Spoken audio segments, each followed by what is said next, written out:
after years of believing and acting, we are now starting to see the tide turn in Porto Alegre. When we first got there 7 years ago, there were 2 Brazilian missionaries in our state. There's 20 now. There hadn't been a new church started in 45 years in our city. We've now got 4 new churches in our city and many more in the surrounding area. We've got a lot of churches being started in our state. We've got 2,500 new Baptist members in our churches in our state in the last 7 years. We're starting to see the tide turn. Other evangelical churches are also starting to grow as well. And folks, if we maintain our faith, we can see victories in our families, we can see victories in our church, in our city, and in our world that are beyond our ability to imagine. So let's go to the next slide here, which talks about the work to be done, and we see it in verse 10. So I prophesied as he commanded me, and breath entered them, and they came to life and stood up on their feet, a mighty army. So God resurrected an army. Why an army? Because they needed to go back. And they needed to repossess the land taken by the enemy. Not the physical enemy. They didn't fight against the Babylonians, but against their spiritual enemy. And they had to rebuild what had been broken and stolen and destroyed. And that requires time and money and hard work and sacrifice. And the progress that we've seen in Porto Alegre has come as a result of the sweat, tears, prayers, and faith of a multitude of people, Americans, Brazilians, people from other countries as well. And folks, we are the army of God. And it's past time to take back what the enemy has stolen from us.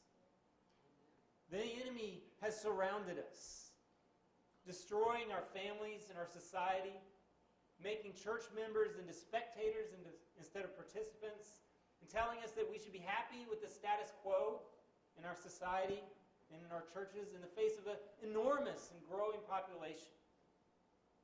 And it's time to plant the flag and say that God is here, and God is real, and God is relevant, and God is powerful.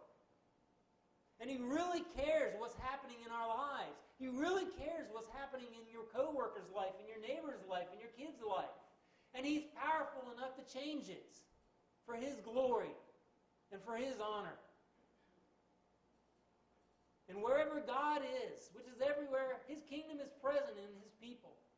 And where the kingdom is present, we have churches completely involved in the battle.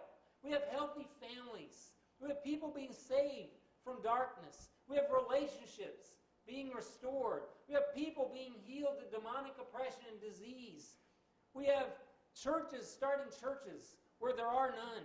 And we have the passion to present every man and woman and child to God as people who are spiritually mature and united with Christ. So here's my challenge to all of us today. Can we go to the next slide? What are the dry bones in your life?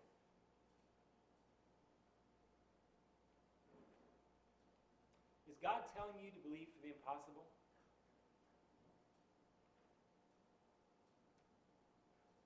How are you going to respond?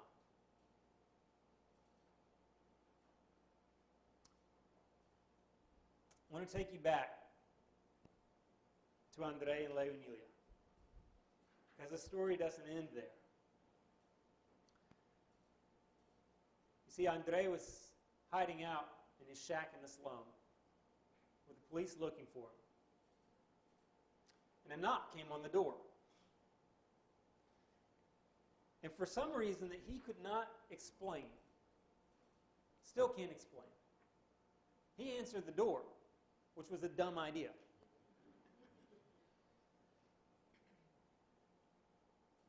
And when he opened the door, there was a group of people from the local Baptist church who were going door to door to tell people about Jesus at an evangelism impact. And there, standing in his doorway, for the very first time in his life, André heard that God had a plan for his life. that God had a purpose for what was happening in his life.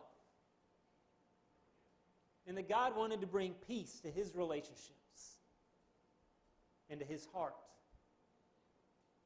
That God wanted to give him a full and fulfilling life here on earth and in heaven after he died.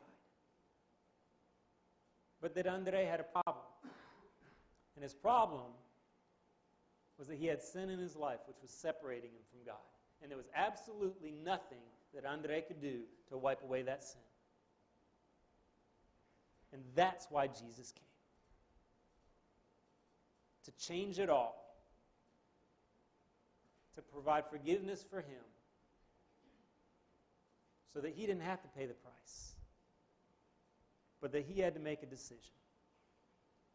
And he had to plant the flag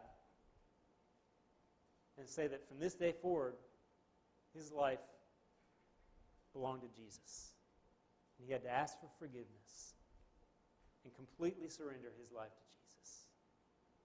And standing in the door of his humble wooden shack, Andre repented of his sins and gave his life to Jesus.